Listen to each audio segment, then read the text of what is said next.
Hello there, everybody. It's Sue Crooks here, and we are here at another fabulous training and development workshop for our LoveBiz members. And we have such a huge range of workshops. And today we're talking about monkeys and various things. Now, not the real monkeys. I'm going to get our host today to introduce herself in a short while. And we will also then be able to learn what we're going to learn about today. So Tana Macpherson-Smith, welcome. Monkey Wisdom.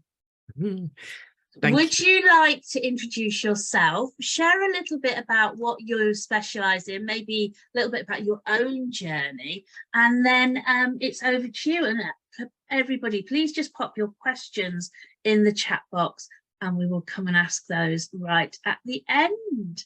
So over to you. Thank you very much. And ladies, it's really lovely to be here and to be able to share a bit of my monkey wisdom. I'll come to that in just a moment. As Sue said, my name's Tana Macpherson-Smith, and I'm a trauma therapist and a mindset transformation coach.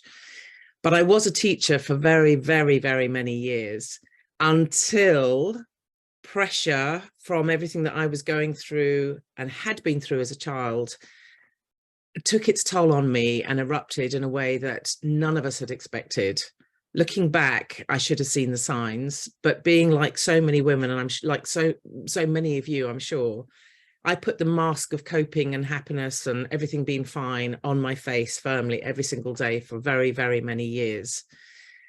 What happened when I was a teacher was that I got on really, really well with all of the pupils. I had an amazing relationship with them, with parents, with my colleagues, but unfortunately there was a certain person in school who didn't appreciate what I was doing and the way I interacted with people and how I was, and became a real bully. And I suffered 8 years of very serious workplace abuse that was very, very destructive and very difficult because my family were all integrated in the school. We lived in the school. It was a boarding school. My husband taught there. My children were there. Our home belonged to the school. Everything was the school, and the school I was passionate about. Long story short, I burnt the candle at both ends. Running a boarding house, I was working most weeks 110 hours on call, and loved what I was doing. But when you're under emotional pressure at the same time, that makes things really, really pretty difficult. I then suddenly discovered out of the blue that I had a 10-inch tumor. And within 2 days, I was in hospital for a week, having major surgery and hysterectomy and everything that goes with it. And 3 weeks later, being typically me, I was back running a boarding week, holiday week for 8 to 13-year-olds. But I was in excruciating pain and had been since the operation. On the last day, was rushed into hospital for more surgery. And 3 weeks after that, I was back at school for the first day, and that was 22 hours on my feet. So that's kind of how my life was. Now, I'd held the emotions of being bullied and everything that had come with that at bay for years and years and years. But I was starting to show anger, and anger was an emotion that I've always said I don't do. I don't do anger. And I don't do anger, and I've always stipulated that because so many other people in my family and surroundings did anger very well, thank you very much. Because we had a lot of catastrophe when I was a child. My mum was told when she was pregnant with me that she was going to become quadriplegic and it was life-limiting and that she was going to die. She already had 2 small children and a new one on the way. So you can imagine how devastating that would have been for her. And she was indeed quadriplegic. She was paralyzed from the neck down by the time I was 15 months old. And I became the storyteller. And that's my other title, is the storyteller. I've been telling stories since I was very, very small, because I saw it as my role in life to bring the outside world to this woman who I adored, who was in a bed all day, every day. She died when I was 7. We were never allowed to speak about her. We never saw her grave. She was literally buried completely. And so I had to deal with all of the grief of losing a parent. And then my brother and sister were sent to boarding school immediately, so I lost them as well. And my father married very quickly, and for all the right reasons, but it caused a lot of anger and upset within the family, as you can imagine. There was no counselling. There was no talk about mental health in those days. In fact, the only way I could express what was going on was through my essays in English. I loved English. I loved writing. And I wrote all the time about grief and loss and isolation and loneliness and feeling invisible. And every time I wrote an essay, I got A star star, A star star, amazing, such expressive writing, so detailed. Well, yes, it bloody well was, because I felt it and knew it. But do you know, not one person in all those years of my writing ever pulled me aside and said, Tana, are you okay? You're writing in real depth. When I was a teacher, I can now look back at me as a teacher and recognize that that is what I did, was that I looked at every single pupil that came across my path and looked them in the eye and said, are you okay? What can I do for you? How are things? However good, however bad, however, what else they were, I always see into people's souls, and it doesn't matter how bad children are at any age, they are human and they have a real heart, and it's absolutely there to be seen. But life has created someone who's gone off the path for whatever reason. Now, I'm not talking about the big cases here. I'm not talking about those who've been in big trauma, but I want to know how many of you have ever felt you don't deserve to have me time, or that you're a people pleaser, or that you are the last person to speak because you like to get everyone else to go first. Or maybe you've struggled with your own anger issues, been really quick to fly off the handle. Maybe you don't believe you're good enough. Maybe you too have it in times put the mask on your face every day to cope with family, with children, with work, with trauma, with whatever's going on, and done what we do. And there's people popping up saying, yep, they recognize that. A lot of people have this, men and women. Women tend to keep going and keep going and keep going, but will eventually, if they find the right person to connect with, we'll talk about it. And I work extensively now with children, adolescents, and young adults as a trauma therapist and a mindset coach. But I also work with teachers and parents, with lots of parents, and exclusively in many cases with women as well. Why do I want to focus so much on women now? Is because we suffer a lot. We take a lot on our shoulders in managing our worlds, but we're also incredibly influential, and we can make a massive difference, not only to our own children, but to other people's children and to other people generally, in being there for others and listening and caring. So what happened to me was this: I had the surgery, I had the next surgery, I went back to school, and then I could feel all the emotions were just crumbling. I couldn't hold the walls back anymore because physically I wasn't strong enough. And I got angrier and angrier, and I hated it. It terrified me because I'm scared of people with anger. I hate conflict.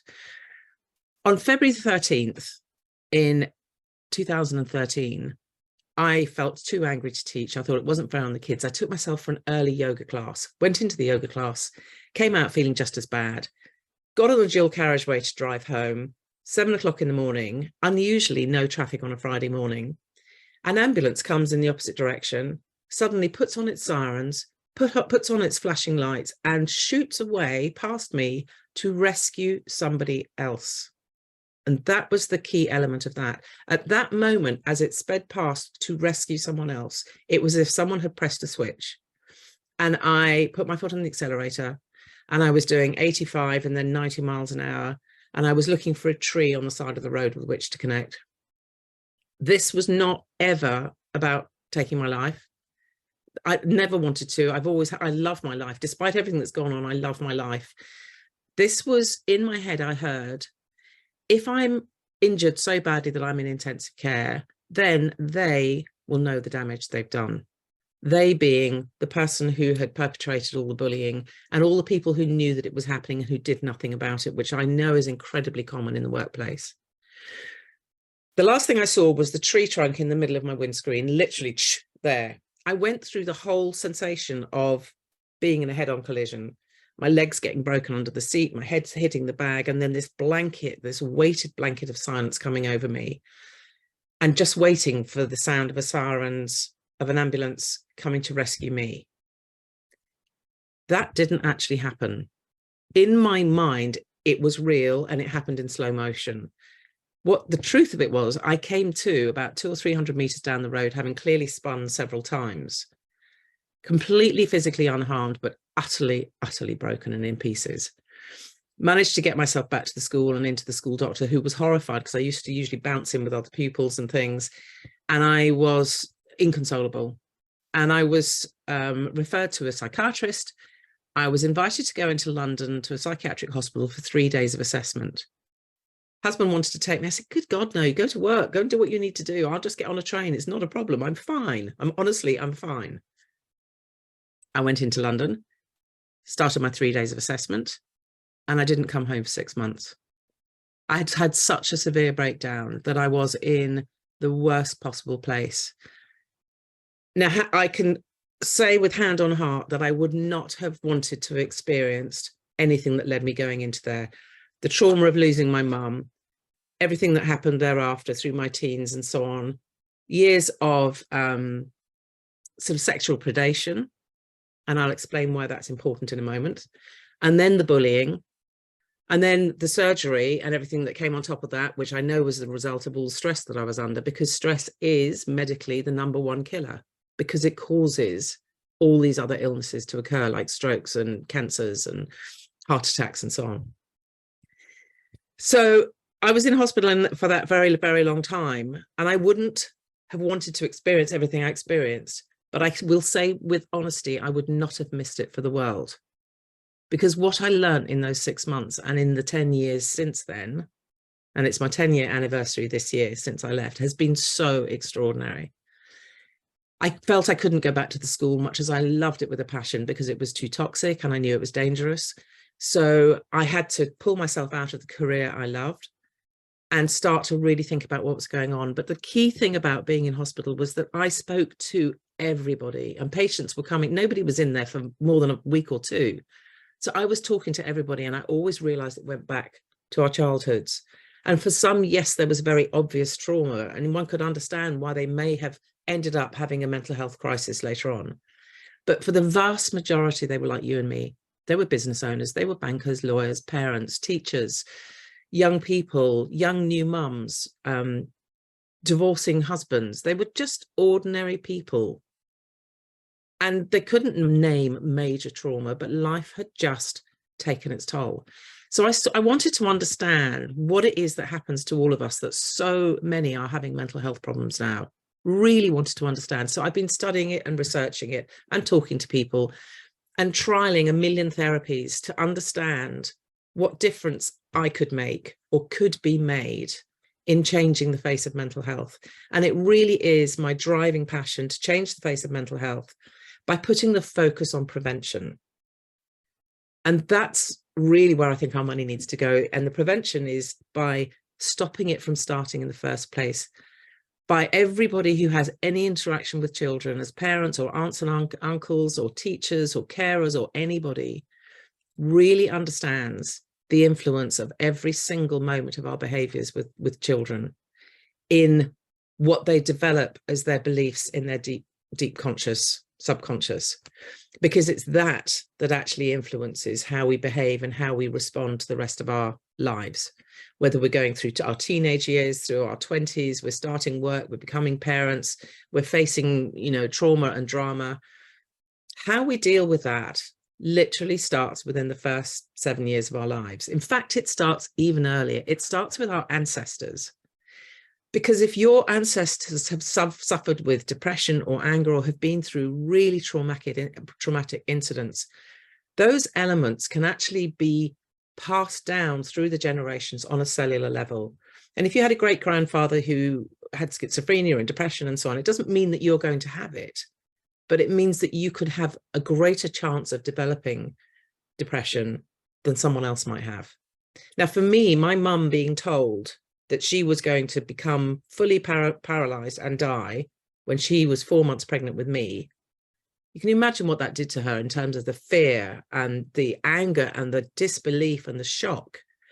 She went into fight or flight. So her whole nervous system is like the whole time in her panic. That was passed directly to me. And that is how my nervous system has been set up. So I've been in fight or flight pretty much since I was born. It's something that I'm now learning to control, and I've now been able to release. But it's meant that I'm always revving. It's like I'm always with my foot on the accelerator and I'm never releasing the clutch. And so many women who get burnt out are in fight or flight most of the time. So many of our children are in fight or flight. And it doesn't take them, their mum having that kind of news for that to happen. So there's two elements to the monkey wisdom that I want to share with you, which I'll have to rattle through really quickly. One of them is what I now term monkey wisdom, which is the way I explain how we become the people we are, the people that are people pleasers, that are very prone to angry outbursts, that are the controlling bully, or that are vulnerable to being bullied, that are vulnerable to sexual predation, that put pressure on others, that are the last to have their voice heard, that always stand back and let everybody go first, who can't make decisions. All of our personality traits are essentially created in this way in response to whatever we experience in our childhoods. So when I'm working with children, and this story works as well for 5-year-olds, and I use it all the time as it does for 95-year-olds. How you become the person that responds in the way that you do is like this. I see every one of you as a tapestry. Now, I have to explain to children what a tapestry is because I don't think they teach much about them in school at the moment. But basically, I'm looking at each of you and I see you as the outline of who you are. And you're filled with thousands of stitches, with like thousands of threads, because a tapestry is a picture that's made up of millions of threads woven together, which when you look close, you can't see anything. When you stand away, you can see an incredible picture. And that's what I see with each person. You're made up of thousands of threads when I look close, but stand away and I see the beautiful person that each of you are. But we're all born not on our own. We're born with an inner monkey. And each of us has a monkey with a completely different personality that develops with us. And every monkey has a bag of crayons. And for every single emotional response you have to any event in your life, your monkey will color one of your threads with a color that is according to the emotion. Okay.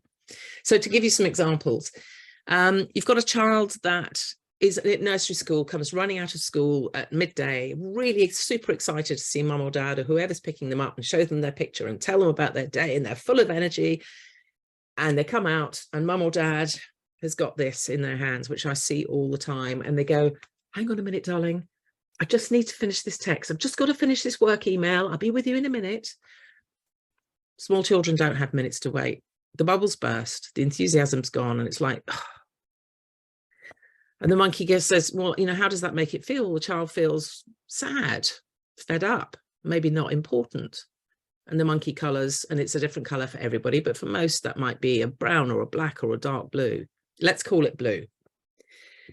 That happens quite often because mum or dad's really busy, or they're too busy saying, I've just got to finish talking to so-and-so's mummy. I'll be with you in a minute, darling. And the bubble bursts. And the monkey says, we don't like that feeling, and they color it in again.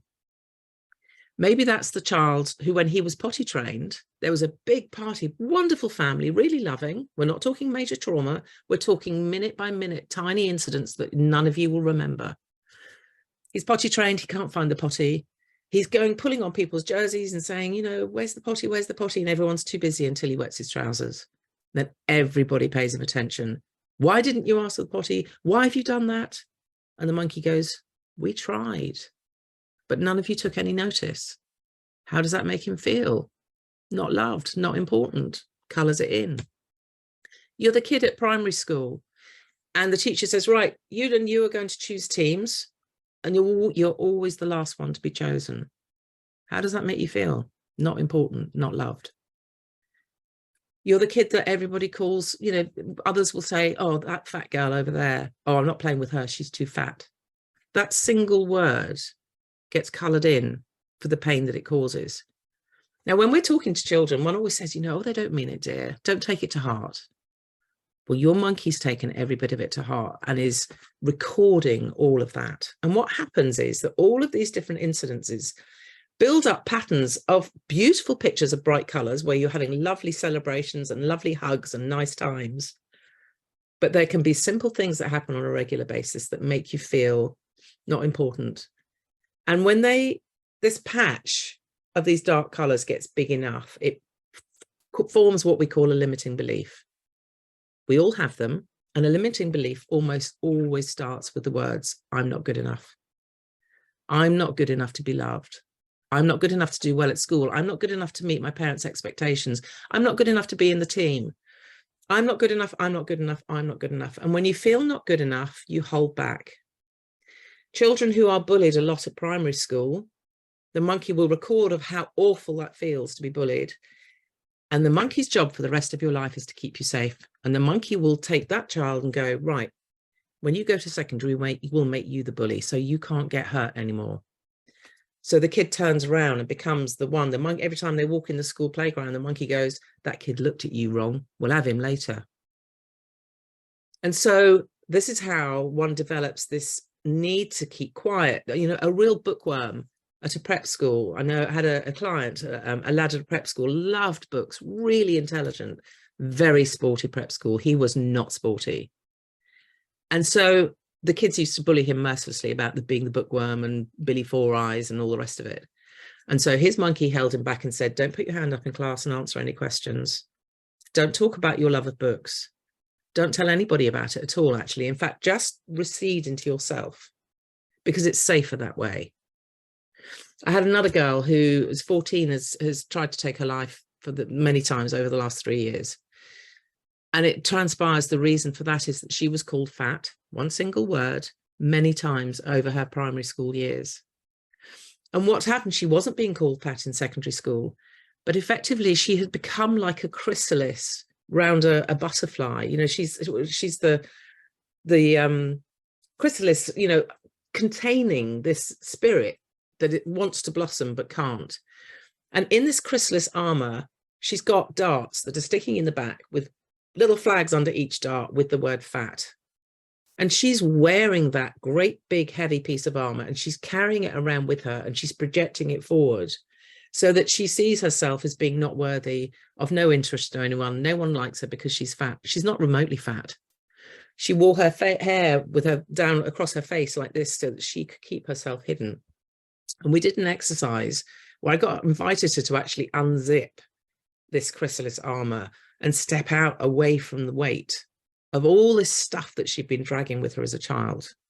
So when I look at myself and I look at who I am now, I recognize so much of the influence of things in my childhood. And one of the things that I wasn't often believed. So I would be telling the truth about things, but I had a certain person in my family who always said, oh, don't be ridiculous. Even to the point of my falling over, damaging my leg really, really badly and being in so much pain and eventually being taken to the hospital 3 days after it happened, being told all the time, it's just a sprain, pull yourself together. That's all they said, pull yourself together. You'll get over it, pull yourself together. Turned out that my knee was broken, my leg was fractured from my knee down to my ankle. There was a fracture all the way down. And I'd had that 3 days and been told just to pull yourself together. I wasn't believed. And the thing about not being believed continued quite a lot. The other part of my childhood was that I was born to be of service, to look after my mum, to do everything I could to make her life good, to cheer her up, to be the storyteller, to make her laugh. And I grew to believe in my beliefs that was my role in life, was to be kind and care and look after people and be really polite and really charming and really lovely. And as a result of that, that has led me into having a lot of sexual predation that I did not want, but I did not know how to get rid of. Because when guys have come on to me, instead of going, I won't swear, but you can imagine, instead of going, back off, I couldn't do that.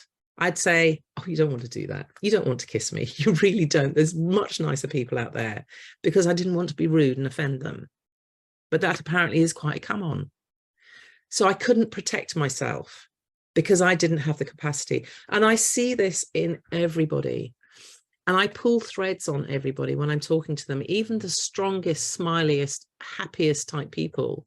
You discover that there are hidden things inside, experiences that they've had that they may not remember up here, but their subconscious remembers really clearly. That relates to money as well. For example, I don't know about you, but I have a real issue with money. I've never had any. And I tell everybody I haven't got any. And our words are very, very powerful. But the reason I don't have any was because when I was a child, we were constantly told money doesn't grow on trees. Daddy's got to work 24 hours a day, otherwise we won't survive. No, you can't have that. You know, do you think we're made of money? The conversation was constantly about lack, and that it was really bad for me to even think about spending money. And I certainly never had any. So that has become so ingrained that the monkey is always telling me that I don't deserve to have money. It's not good. Clearly, good people don't have money, and I must be a very bad person, so I can't have any. So when we pull the threads on people's childhoods, we start to really see what makes us who we are and why we're either people who jump on others or we hold back, why we have real issues about money, why we have issues about self-image. And it comes from experiences very often that we will never even recall until we start to unpack what the monkey's saying. And the monkey is the voice that comes on your shoulder every night when you're trying to go to bed and jumps in and says, oh God, I'm never going to be good enough to do that. I know I really want to do this in my business.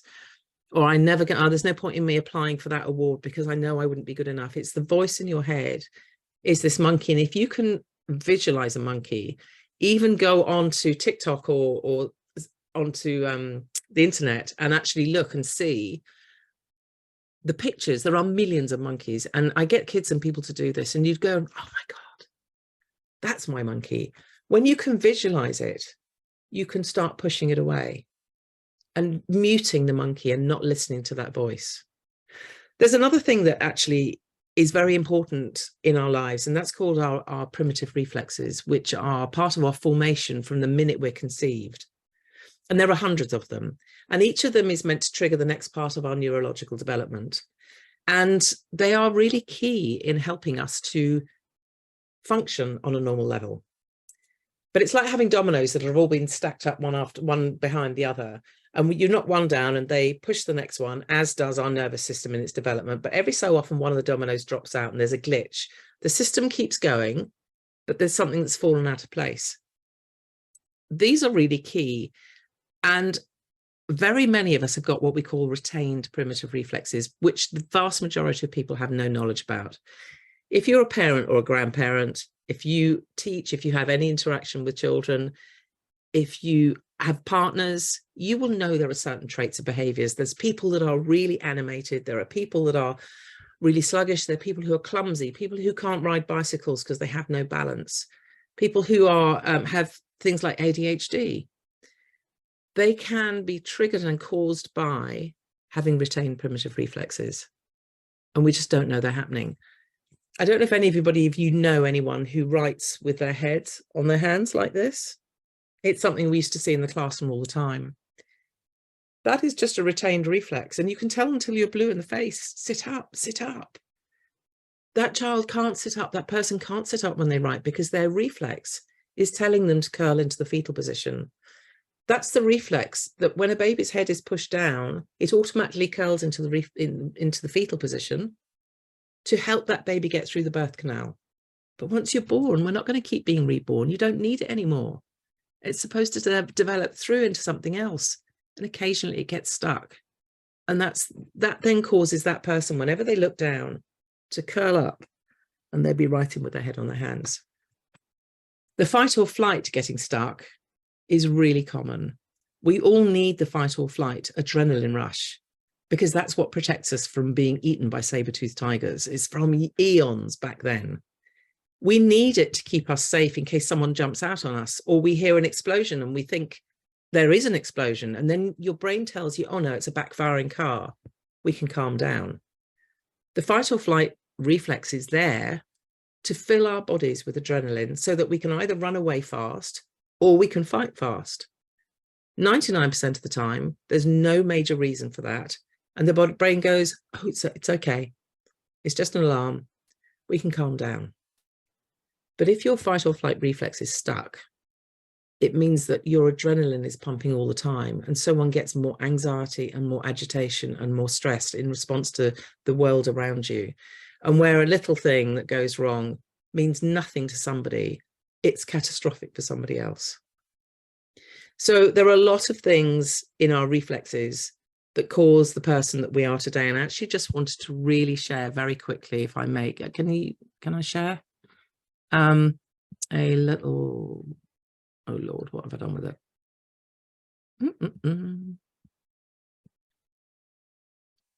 I can. Okay. I'm not going to keep this on too long for you, but I just want to show you, these are some of the symptoms of retained primitive reflexes. And I'm sharing this because you may notice some of them in yourself or in children that you have in your family or that you work with, or even your partners, friends, family members, colleagues at work. So many of these are so prevalent in so many of us. And it's not a fault of someone. It's because there is an element of our reflexes that haven't been properly connected. Anybody recognizing anything in anybody that they know?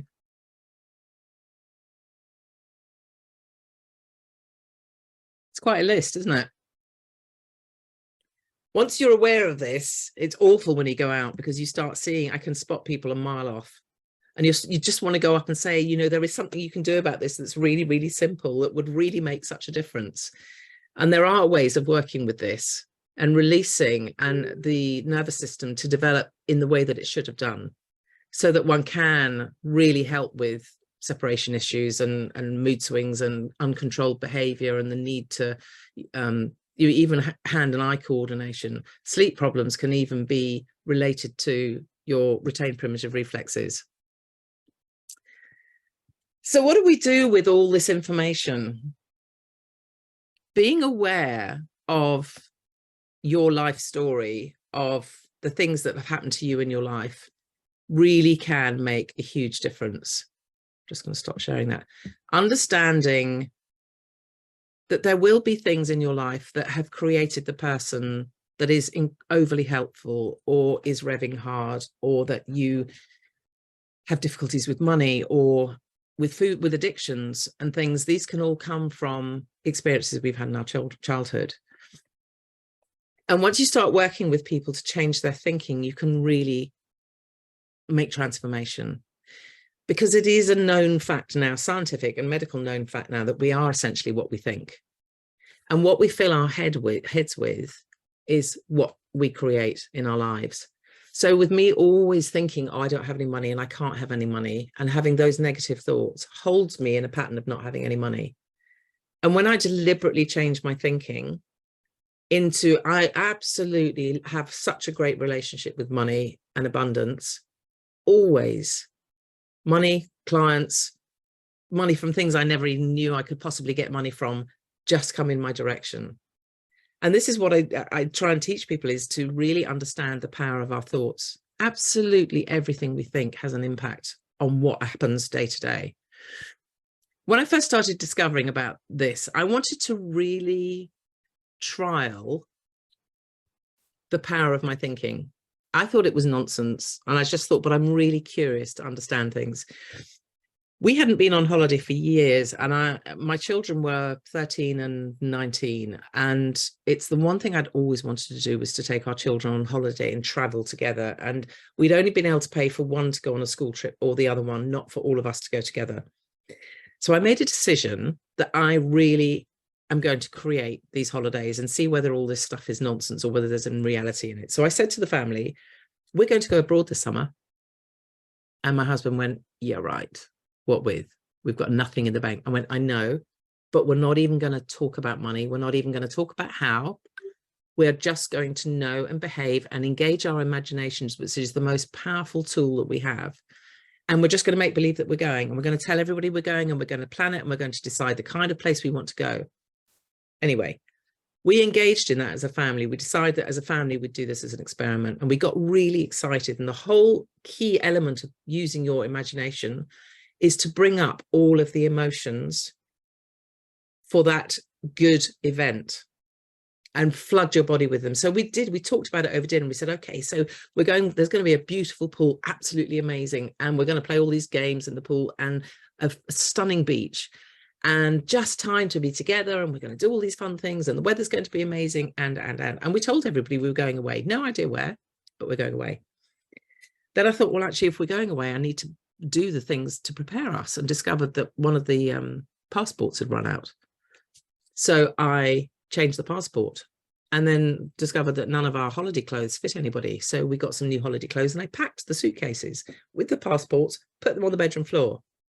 2 weeks later, a friend and colleague comes in and says, look, we've just had this tax rebate. We've booked this beautiful gîte in France with a pool. Our daughters were best friends. We really want you to come on holiday with us. We don't want you to pay. We just want you to come on holiday with us. It's like, yes. That afternoon, there was a little bit of me that went, oh, only France. I love France, I have to say, but there was a little bit. That afternoon, the parent of a girl I had done a lot of work with for 4 years got in touch, and he happens to own a very, very major football club. And I thought something terrible had happened. And he said, oh, no, Tana, I just want to say, we want to show our appreciation for everything that you've done for our daughter, and to tell you that we would like to book a 5-star holiday for you and the family in Mallorca for a week. So on the same day, we got 2 holidays, and we went away. We didn't pay for either of them. We had an amazing summer. But when I came back, I thought, yeah, but maybe it's just a fluke. I don't really deserve the holidays. So I said, let's really try it. Well, my husband was booked to go on a school trip the following February half term, but it was the week of my daughter's 14th birthday.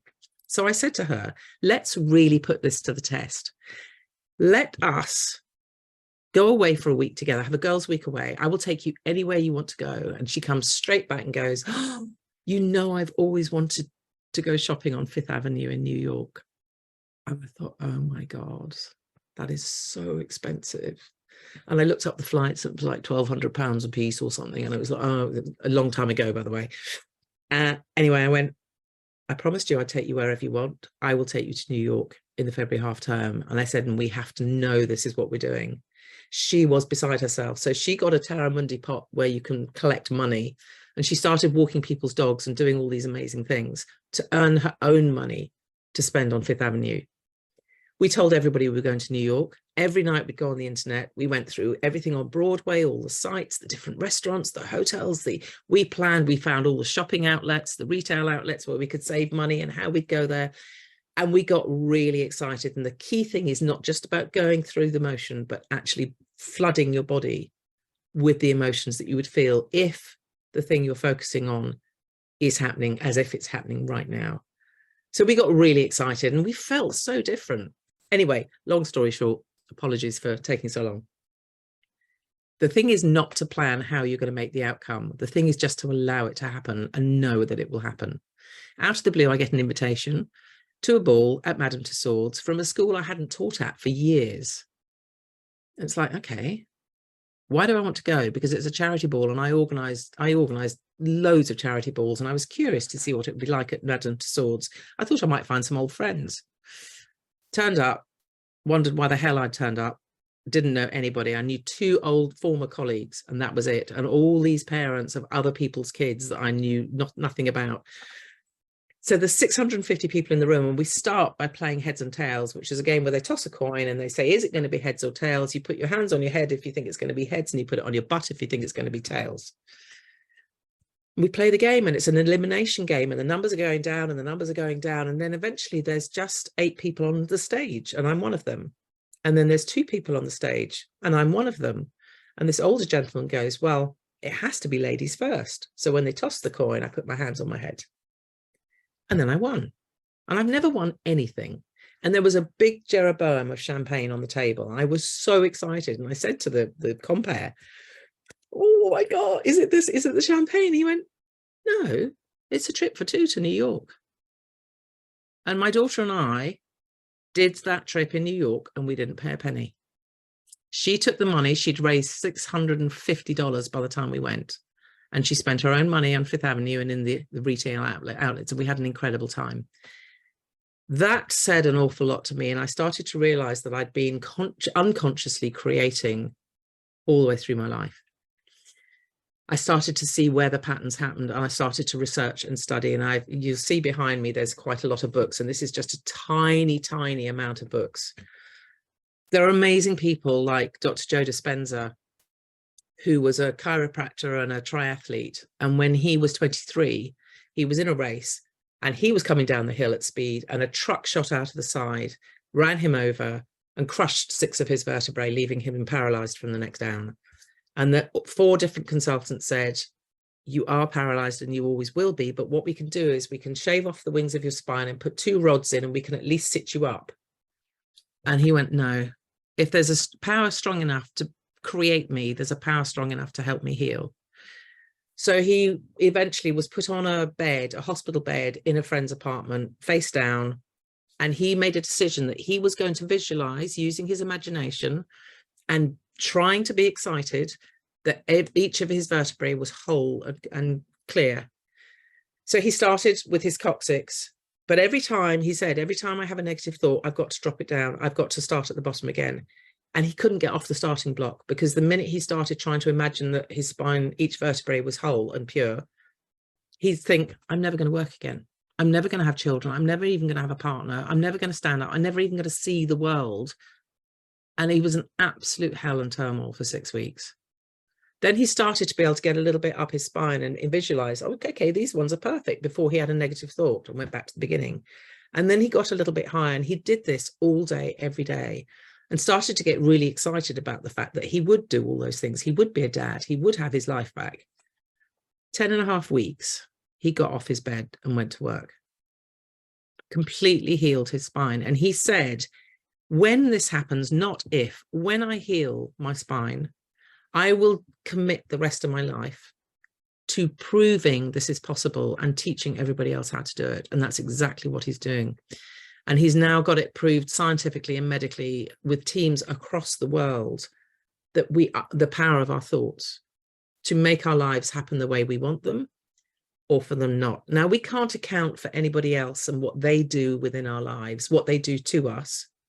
But what we can do is account for how we respond.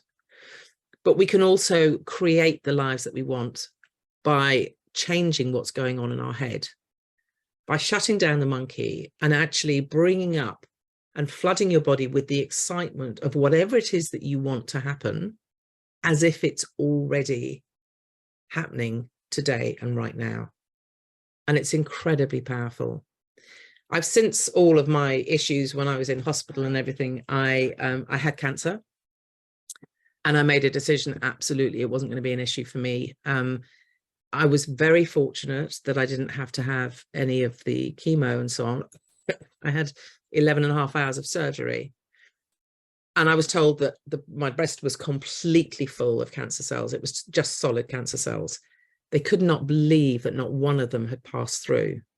And the surgery had happened in time. But that's because I really listened to my body. And when I got a tickling sensation, I took notice of it and actually went and found somebody and asked them to do an investigation and do something about it. Of course I have problems. I'm human like everybody else. And I disengage from remembering how to think. And I disengage from understanding that the monkey is the mind that's talking, is the one that's causing me the worry and for me to not sleep at night. But the minute I turn my thoughts around and re-engage with myself in that way, absolutely everything changes. My income, my work, the opportunities, the people I meet, everything falls into place. And this is the work that I do with children and teenagers. This is what I'm doing with women, is helping them to see where they're at now, what the complications are, what's not working in their lives, and what is actually really deeply in their hearts. What do they actually really want to be doing with the rest of their lives? Not what life has dealt them. So many of us get on the treadmill. This is the job I'm doing and I love it. But is it what you actually want to be doing for the rest of your time? And the thing that pulled me up was this: when I was in hospital and having all this support and therapy, I was 52 at the time, and I got really angry that I'd lived, because I suddenly thought, God, I've been alive forever. It's such a long time I've been alive. And only now am I getting the help. If only I'd had this all those years back, if only I'd had help when I was a teenager to get over the grief of the loss and everything else, then I wouldn't have struggled as much as I have. But by the end of the session, I had this really epiphanal moment, and it was this: In this day and age, I technically have the potential to have almost my entire life all over again. I could have another 50 years. How lucky am I to be having this help and to be sorting myself out now? Let's make the next 50 years the very best that they can possibly be. I'm 62 now. I absolutely love my life. I haven't achieved everything that I want to achieve yet.